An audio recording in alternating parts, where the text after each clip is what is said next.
Sobat Trubus, apa kabar? Semoga sehat selalu ya dimanapun teman-teman berada. Oke, seperti biasa, Trubus akan mengulas editorial setiap bulannya. Nah, yang menarik nih di editorial September 2024 ini, kita mengangkat tema yang luar biasa. Nah, kalau biasanya kan kalau mengulas editorial majalah Trubus kan ngangkatnya kayak misal kayak buah itu, misal kayak pepaya, tanaman hias seperti itu. Nah, berbedanya kalau di edisi September ini kita akan mengangkat mengenai topik UMKM. Nah, kenapa UMKM? Langsung saja nanti kita tanya sama ahlinya. Di sini saya sudah ditemani sama Mbak Andari. Halo Mbak Andari, apa kabar? Baik, Intan. Gimana kabarnya? Alhamdulillah baik-baik. Okay. Bukan ahli sih. Bukan ahli ya?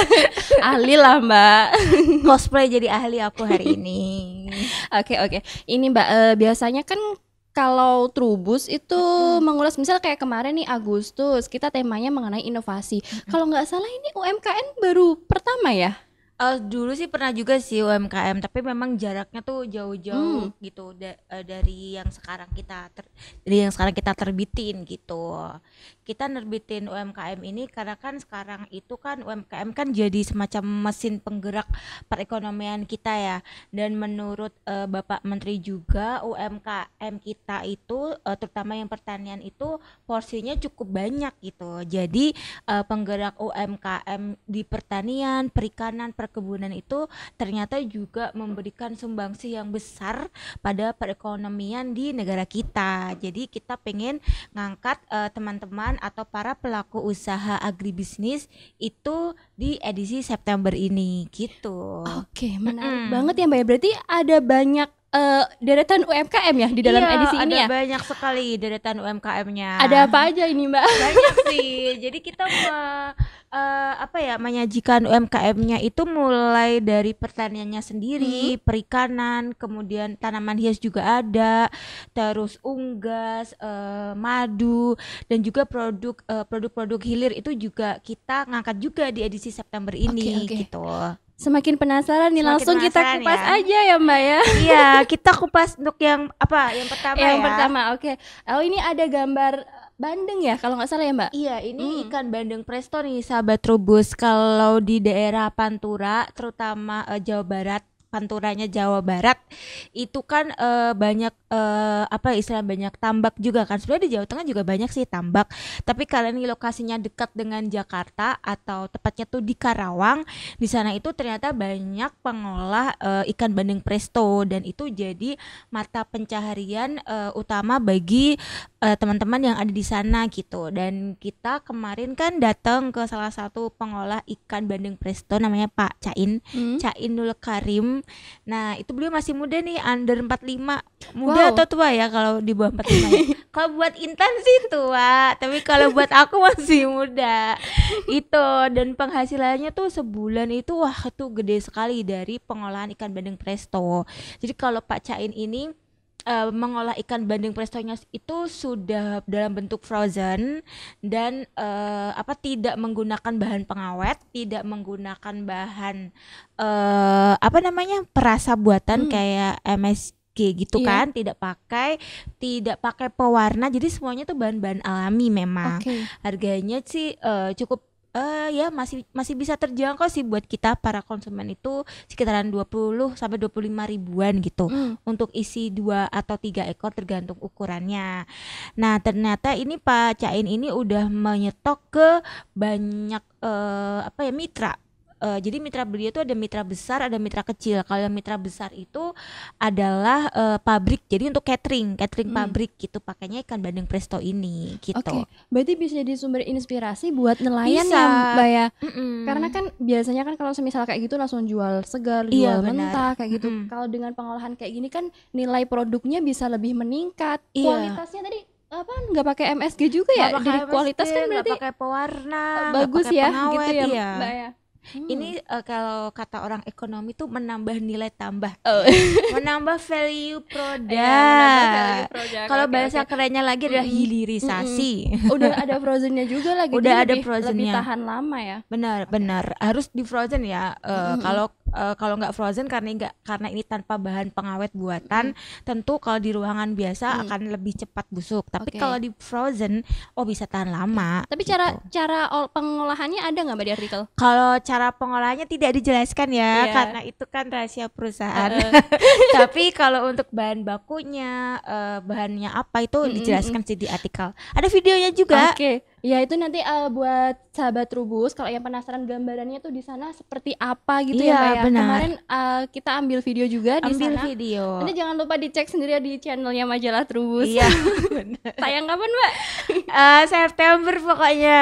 Itu nanti teman yang lain yang akan melakukan jadwalnya. Oke. Mengkoordinir jadwalnya. Aku lupa nih sahabat Trubus kapan Oke, tayangnya. makanya dicek terus ya. Iya. Oke, selanjutnya ini gambar Sarisa. Sarisa ya? Sari salak. Iya, Sari Salak. Iya, Iya. dari Sari Nah, Salak. aku nyontek-nyontek sedikit ya. Jadi Sarisa ini adalah produk akhir ya, seperti yang tadi aku bilang, kalau bahasa kerennya sih menambah nilai produk atau hilirisasi. Jadi biasanya kan kalau salak dijualnya kan dalam Segar bentuk biasanya, segar, bentuk olahan segar. segar, dan nggak semua orang tuh kan suka salak ya. Betul. Karena kan mungkin ada yang nggak suka teksturnya keras, Kadang ada yang gatel, bikin gatel ya gitu ada ya. kulit arinya itu kan yang kurang mungkin kurang nyaman buat sebagian orang. Nah, ini kita menghadirkan produk salak, Sari Salak itu dari Sleman, Jogja. Nah, itu tuh dikemasnya sangat bagus nih, ada yang berupa chips, ada juga yang berupa pie salak. Pai Salak. Iya, jadi biasanya kan pie susu, ini Iya. pakainya pie salak ya. Jadi ini KWT sih yang melakukannya. Jadi kelompok wanita tani. Jadi ini sepertinya dengan cara ini kita bisa memberdayakan para wanita yang ada di sentra komoditas. Kalau Sleman kan emang Iya. sentra salak ya. Betul. Nah, jadi mungkin salak-salak yang tidak masuk kriteria supermarket atau kriteria pasar, mungkin kebesaran atau kekecilan, itu Oke. jadi bisa diolah menjadi salak Iya. Sarisal mereknya, bisa Iya, jadi iya kalau dari pie, merek dagangnya Sarisa ya. kemudian bisa jadi salak segar yang kayak di cup-cup gitu, ada juga yang pie tadi, chip Oke. juga ada. Ini sebenarnya juga buat menyelesaikan permasalahan kalau apa ya, pasokan salaknya tuh overload ya. Iya, biasa pas panen raya. Melimpah pas panen raya kayak gitu kan, apalagi kalau produk buah ya gampang rusak, gampang rusak. busuk. Itu bisa jadi salah satu inspirasi nih. Di sini sebenarnya olahannya banyak banget. Nanti bisa dicek sendiri di Cek sendiri. artikel. Oh, yang nulis Intan ternyata. Aku nggak mau nge-spill banyak Oh, juga oke. sih. Tadi aku spillnya banyak kan sih? Banyak Ya. Ya udah nanti aku rem deh. Nanti nggak dibeli majalahnya. Oke, selanjutnya Oke, selanjutnya. Toge ya. Kita juga kemarin wawancara juga sama pengusaha muda. Ini adalah pengolah toge premium, toge moyashi. Yang togenya tuh putih banget, tanpa kepala, tanpa ekor lah istilahnya. Dan itu harganya juga tinggi sekali. Ini pelakunya tuh ada di Bogor, anak muda banget. Anak muda lagi. Iya, anak muda lagi. Tadi yang Sarisa anak tua ya, kelompok wanita tadi soalnya. Nah, kalau yang toge ini masih muda sekali dan mereka tuh sepupuan gitu. Jadi mereka saling, namanya Mas Alfred sama Mas Demas. Nah, itu mereka sebenarnya ini tuh bukan rintisan ya, tapi mereka tuh generasi kedua atau ketiga gitu yang meneruskan usaha kedua orang tuanya. Kan sebenarnya nggak apa-apa ya usaha Nggak masalah. penerus atau warisan gitu ya, nggak Iya. apa-apa asalkan dilakukan dengan baik sih. Iya, dan inovasi pasti bakal tetap berlanjut. Ada. Iya. Nggak boleh terhenti di generasi pertama, itu bagus sih. Iya. Nanti nggak ada yang nerusin. Nah, ini kita apresiasi Mas Alfred Budiman dan Ivan Demas Barata nih, dua anak muda ganteng lontan. Lumayan lah ya. Waduh. Oke, selanjutnya ini Oke. bukan mawar sih ya, ini pihong Iya. ya, pacar air ya. Iya, sekilas kelihatan kayak mawar ya. Ada hal yang menarik apa nih Mbak?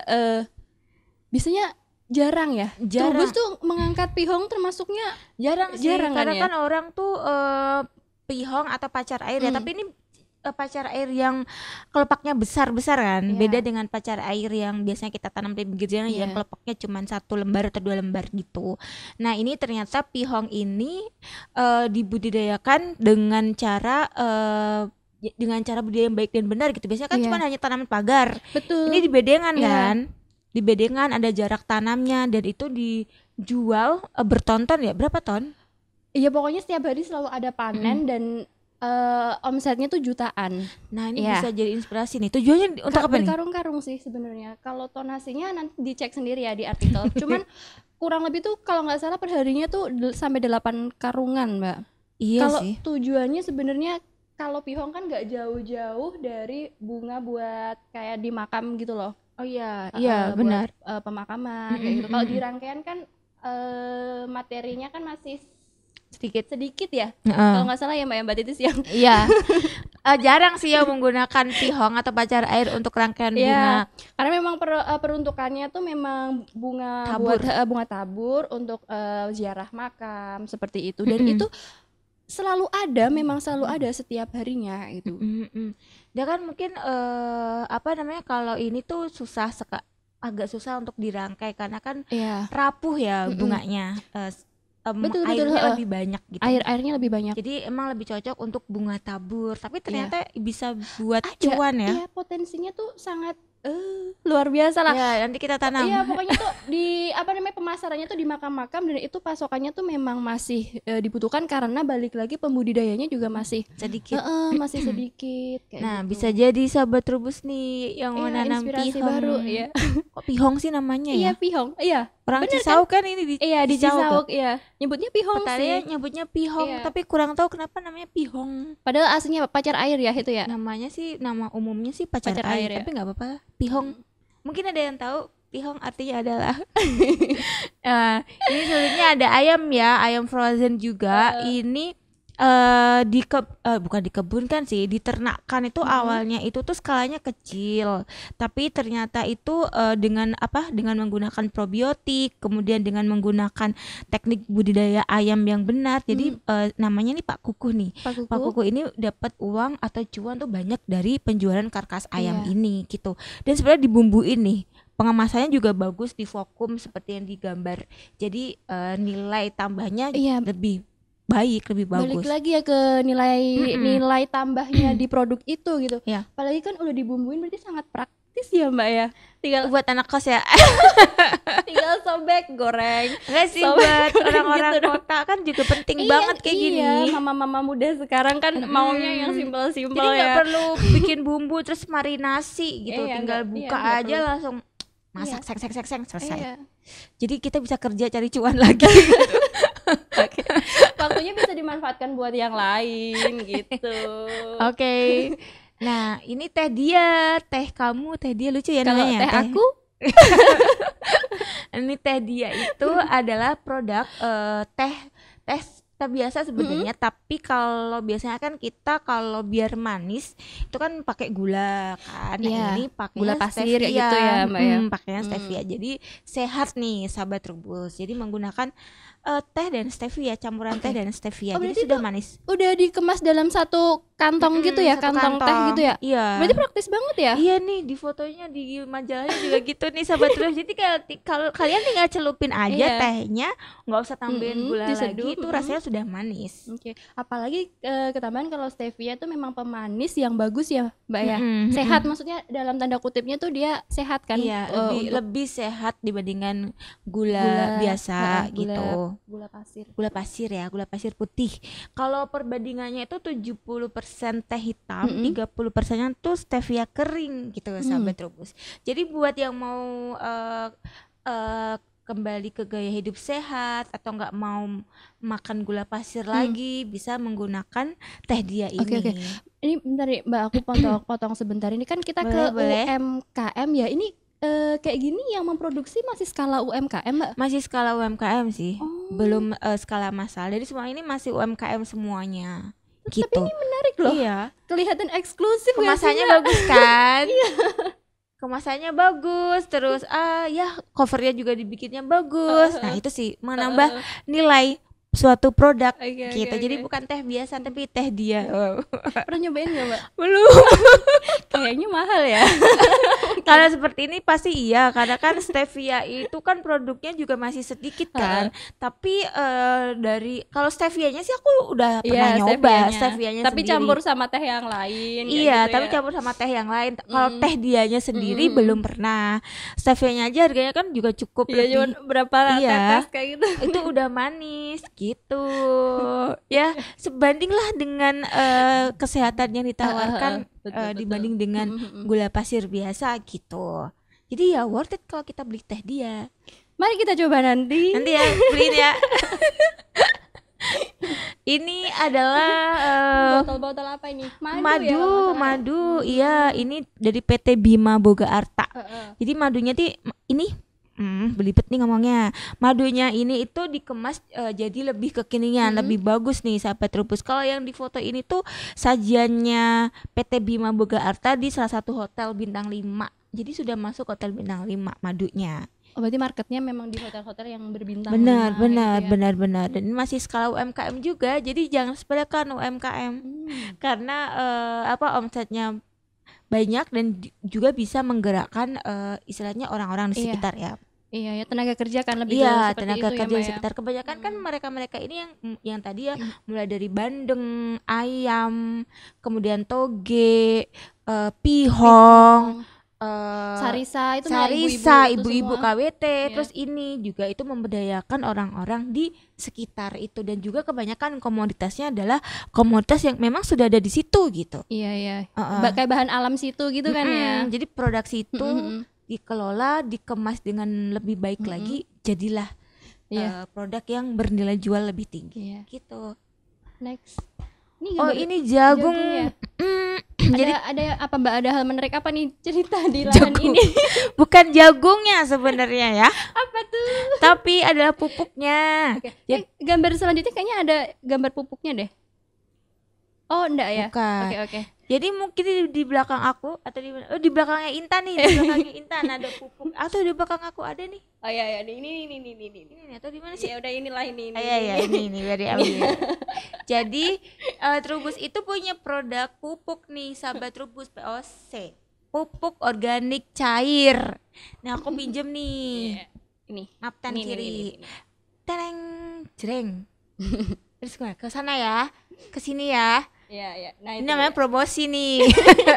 Jadi Trubus tuh punya pupuk organik cair nih sahabat Trubus. Kalau ini yang kemasan 1 liter yang biasanya untuk rumahan. Ada kalau untuk petani tuh kemasannya yang dirigen itu kalau nggak salah 4 literan tuh yang 4 sampai dirigen. 5 liter lah 4 sampai ya. 5 liter.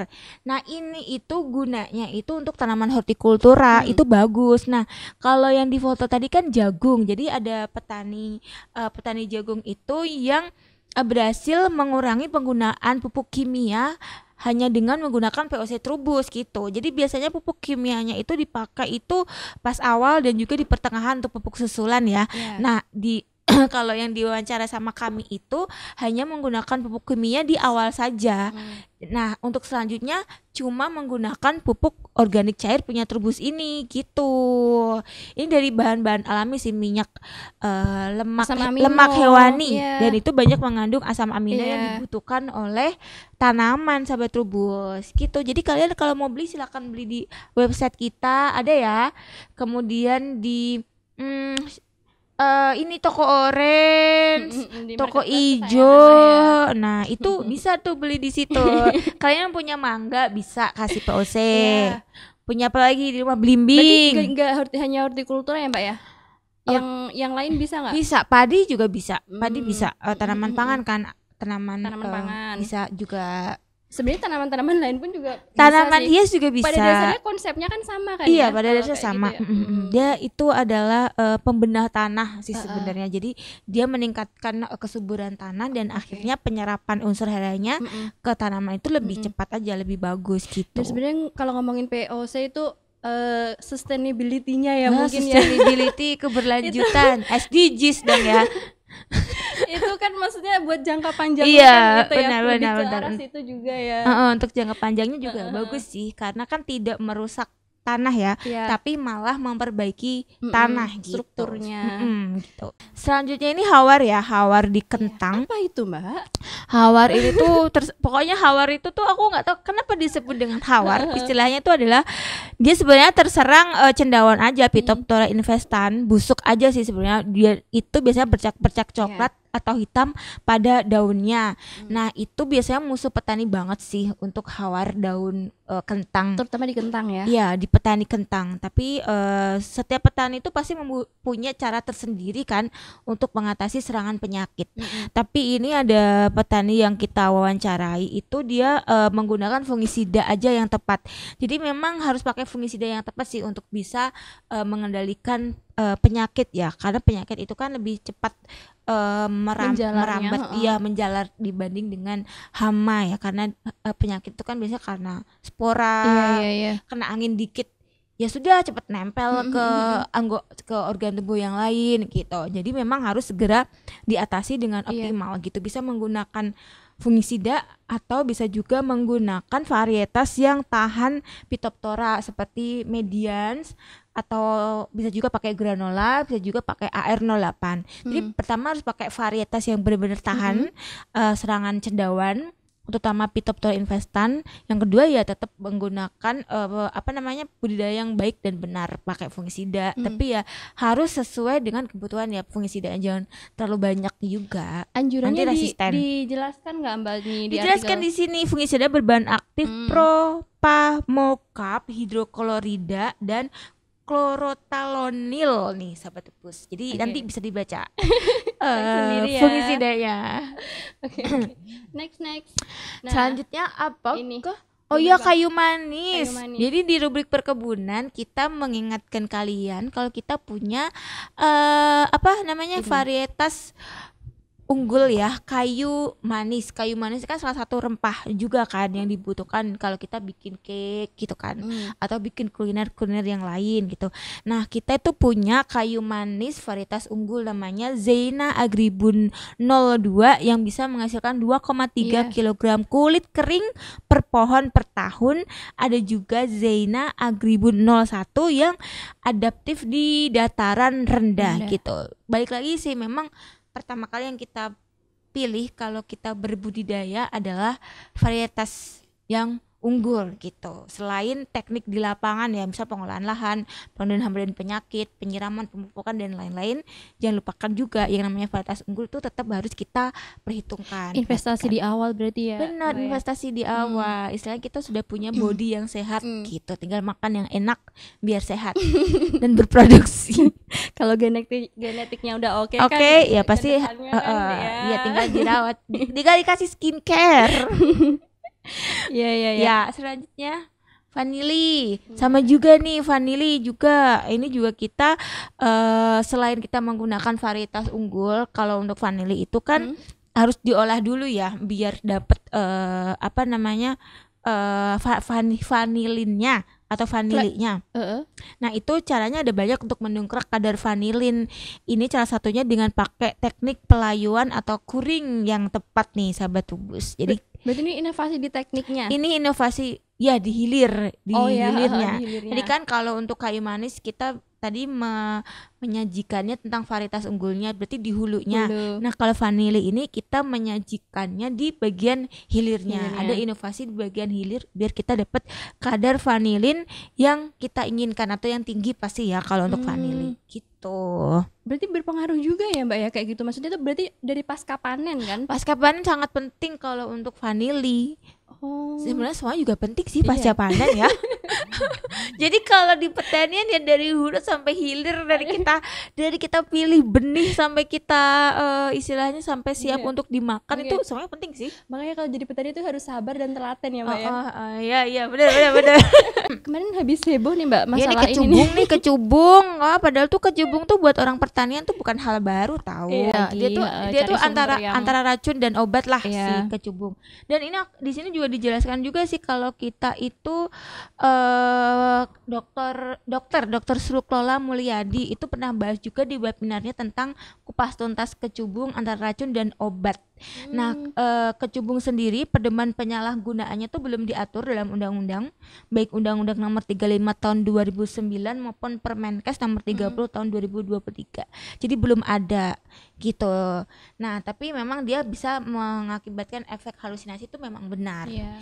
Ini kenapa mic-nya turun? Saking semangatnya. Oke, next ya Mbak ya. Ya, next. Ini habis ada agenda apa nih? Agenda? Oh iya nih, majalah Trubus kemarin tuh mengadakan festival bunga gitu. Ya, di Rawabelong. Iya, di Rawabelong. Nah, kita tuh mengadakan lomba juga, lomba merangkai bunga. Ada berapa ya? Ada 3 ya. Lomba merangkai bunga broom box, ini boxnya, jadi merangkai bunga di atas box. Kemudian ada juga merangkai buket tangan, bunga papan dan dekorasi. Kalau yang di sini ini adalah pemenang pertama dari rangkaian bunga di box atau bloom box bahasa kerennya gitu. Bentar nih Mbak, kemarin kan Mbak Andari sempat jadi jurinya juga. Masa nih sih? di sini. Maksudnya buat spill dong Mbak, gambaran buat sahabat Trubus. Sebenarnya kalau yang dilihat dari rangkaian tuh pertama yang paling bikin wow gitu tuh apa sih Mbak kayak gitu yang pandangan dilihat? Pertama. Iya, pandangan pertama. Enggak sih, yang pertama itu pasti kita kalau kontes itu ya harus memenuhi kriteria. Pertama ada judulnya. Oke. Bloom box. Bloom box sesuai dengan tema. Sesuai dengan tema. Kamu disuruh bikin bloom box, saya bikin buket tangan, otomatis ya enggak dilirik juri dong gitu. Semuanya harus bloom box. Bloom box itu berarti merangkai bunga di atas box. Boxnya itu udah disediakan sama panitia dan itu bentuknya round. Jadi rangkaian bunganya ya harus round. Kalau pas di pandangan pertama dia bentuknya kotak ya tidak dilirik gitu. Jadi pandangan pertama itu adalah penting. Pandangan pertama ya. Kedua baru tentang komposisi warna, keseimbangannya, kemudian pemilihan bunganya, susunannya itu cocok enggak gitu. Terus pemilihan ornamennya gitu serasi enggak dengan bunganya, dengan potnya gitu. Berarti kalau kayak gini main ke warna juga ya, Mbak? Main ke warna juga, komposisi warnanya dilihat juga gitu. Dan juga kan kita juga salah satu syaratnya itu adalah 40%-nya krisan. Nah, ini dia memenuhi kriteria. Pandangan pertama masuk. Kriteria-kriteria yang tadi yang detail-detailnya dia juga masuk gitu. Jadi dia dapat juara pertama. Oke. Tapi Bang bagus, ini kompak banget sih. Kompak kan, round kan. Rapi juga, pitanya juga sesuai. Pitanya sesuai dengan warna bunga dan pot, serasi lah dia. Pantas lah jadi juara 1. Next. Ini rangkaian apa ini? Mungkin sahabat ngecap sama Intan nih. Sahabat Trubus banyak yang belum tahu juga sih, mungkin. Masa? Jadi ya ini sahabat Trubus. Selain ada festival bunga, kita juga menyajikan tentang rangkaian bunga khas Jepang, ikebana ya. Nah, ikebana itu kan ada macam-macam. Jadi rangkaian bunga khas Jepang itu namanya ikebana. Ikebana itu punya 7 aliran kalau nggak salah. Ada Ikenobo, Ohara, Ichiyo, Misoryu, 3 lagi saya lupa. Aduh. Ini berasa kuliah berapa SKS orang IPB ini ya. Ikebana itu ada 7 aliran. Tapi aliran yang paling tertua itu adalah Ikebana Ikenobo gitu. Nah, di kemarin yang datang ke acaranya kan Intan ya. Itu dia kalau tidak salah itu menampilkan langsung 7 aliran Ikebana gitu. Ada Ikebana Ikenobo, Ikebana Ohara, Ikebana Misoryu, Ikebana apa lagi? Ya, penasaran kan sama Trubus? Pak yang liputan. Aduh, lah apalnya Ikebana Ikenobo sih sahabat Trubus gitu. Next lagi. Ini tentang ini ya, tabula 4 lengkeng ya sahabat Trubus. Tabula 4 lengkeng ini itu cocok sih buat kita yang tinggal di perkotaan nih ya sahabat. Urban farming ya. Iya, urban farming juga. Dan jangan lupa jangan salah pilih lengkengnya ya. Tentu saja varietas berarti ya. Varietas lengkengnya ya. Jangan pilih lengkeng yang dataran tinggi. Aku rasa sekarang lengkeng-lengkeng yang dataran tinggi sudah mulai berkurang sih.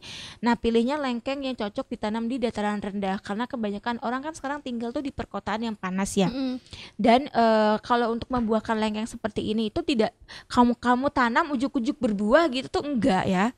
Ada perlakuan pupuk tertentu harus di booster gitu dengan pakai pupuk, kemudian dengan penyiraman dan jangan lupa dengan pemangkasan pucuk juga gitu. Karena kalau tidak seperti itu ya sama aja sih. Ya tetap berbuah tapi tidak optimal, tidak banjir gitu buahnya. Tetap harus ada perlakuan sama seperti manusia kan. Butuh makan, butuh rumah, butuh air, butuh udara, butuh cahaya juga gitu. Dan dia harus dapat cahaya ya, jangan di bawah naungan gitu. Nanti dia ya tetap berbuah tapi kasihan aja gitu. Kalau aku mungkin lebih memilih beli tabulan pot yang udah ada buahnya kali ya Mbak ya.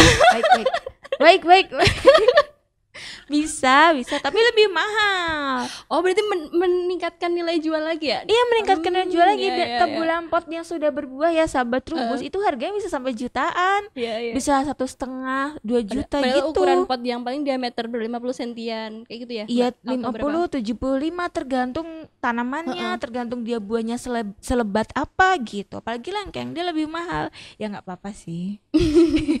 Ya nggak apa-apa sih. Aduh, oh ini agrowisata Belimbing. Iya. Aku harus ini dong, spill dulu. Emang ada agrowisata Belimbing? Ada di Inspirasi. Oh, Inspirasi. Ini Intan yang nulis ya. Oh, pura-pura nih. Coba Intan jelaskan agrowisata Belimbing. Jadi di daerah Jawa Timur ada salah satu agrowisata Belimbing. Jadi di sini itu pengelolanya sebenarnya kan kayak gitu kan ada beberapa part gitu ya Mbak. Maksudnya ada memang yang dikelola sama agrowisatanya, ada yang dikelola punyanya petani secara individu gitu. Pokoknya di pinggiran aliran berantaran Sungai Bengawan Solo, tapi di daerah Jawa Timur. Nah di sana itu mereka kerjasama dengan PT Petrokimia Gresik. Oh oke. Jadi tuh menggunakan pupuk yang namanya Ponska Plus sama ZA. Oh iya. Gitu. Nah jadi dengan penggunaan pupuk ini ternyata itu dapat meningkatkan yang pertama kualitas belimbingnya jadi tahan lebih lama. Terus secara tekstur itu juga lebih crunchy, yang berair, manis kayak gitu. Sama produksinya juga meningkat Mbak. Oh oke. Next. Nah ini apa Mbak? Udang. Aduh ini Mas Rifza ya harusnya ya. Udang gelembung gitu kalau nggak salah deh. Coba kita cari dulu Mbak nih artikelnya di dalamnya. Bukan udang gelembung ini ngarang. Enggak, maksudnya dari efek penggelembungan air kali ya Mbak ya? Iya nggak sih? Ini teknik budidaya udang. Ini Gen Z nih gimana nih Gen Z? Enggak, ini itu teknik budidaya udang. Panennya tuh pakai jadi pakai sistem aerasi ultrafine bubble namanya. Ultrafine bubble gitu. Judulnya kan panen melambung berkat gelembung ya Mbak ya. Ingatnya gelembung ya, tapi enggak apa-apa sih. Enggak apa sih buat teman-teman yang masih awam di dunia pertanian kan, daripada ngapalin tentang ultrafine bubble gitu kan. Jadi mending panen pakai gelembung. Gitu. Dan kayak gini tuh mungkin di bahasa mereka keseharian juga kayak gitu. Udah misal katakanlah udang gelembung lah, apalah, dari teknik budidayanya. Maksudnya notisnya tanda kutipnya di situ ya, sahabat Trubus. Benar. Oke, next. Ini siapa nih? Ini muda ya Mbak ya? Emang ini masih muda? Temenmu? Enggak. Coba temennya siapa nih yang nulis nih? Kayaknya si Widi. Oh iya, ini nulisnya Widi nih, selalu dapat yang bagian muda-muda nih ya. Anak kandang jadi jutawan, namanya Mas Nuur. Nuur Muhammad Ahkam. Oh, U-nya double. Ini kelahiran 98, muda sekali nih, dia 3. Vokasi pariwisata UGM. Dia punya usaha namanya Bodogol Edufarm. Susah ya kalau orang Jawa ngomong Bodogol gitu kan ya. Ini Bodogol Edufarm ini itu usahanya milik Mas Ahkam. Ini lahannya sekitaran 2,5 hektar. Oh, gede sekali ini. Jadi ini peternakan modern yang terintegrasi dengan konsep wisata edukasi gitu, namanya Bodogol Edufarm gitu. Di sana ada domba itu 30 ekor, ada cempe juga. Nah ini kalian bisa datang ke sana untuk belajar bersama Mas Nuur Muhammad Ahkam gitu, Bodogol Edufarm. Oke, oke, Oke. Udah banyak sekali ya tadi. Oh, udah. Mbak nih kalau mau beli majalah edisi ini di mana nih, Mbak? ya? Di website Trubus. Di websitenya Trubus tersedia ya. Jadi biasanya suka ada iklannya kayak gitu. Kalau enggak beli di Google Play. Di Google Play ya. Edisi digitalnya. Sekarang kan soalnya tersedianya kan edisi digitalnya kan. Nah, jadi biar lebih praktis buka-buka gitu.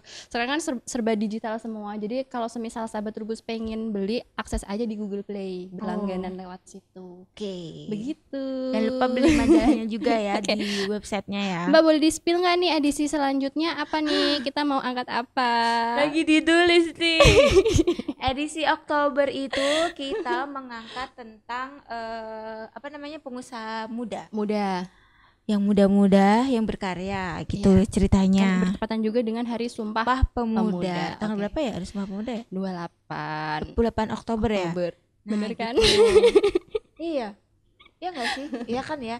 Nah jadi setelah UMKM kita ngangkatnya tentang pengusaha muda yang bergerak di bidang agribisnis.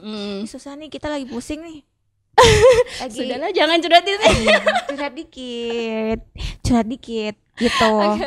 Jangan lupa baca websitenya juga di trubus.id ya. Soalnya di situ juga banyak artikel-artikel gratis, tidak berbayar. Iya, gratis yang bisa sahabat Trubus akses. Siap. Begitu. Oke, terima kasih banyak Mbak Andari Sama-sama. sudah menemani saya membedah edisi September 2024. Cepet banget ya. Lama loh ini. Hampir sejam loh, 45 menit ya. 45 menit loh. Oke. Terima kasih juga buat sahabat Trubus yang sudah menyaksikan kami berdua. Jangan lupa saksikan tayangan-tayangan berikutnya di channel Majalah Trubus. Sampai jumpa. Dadah.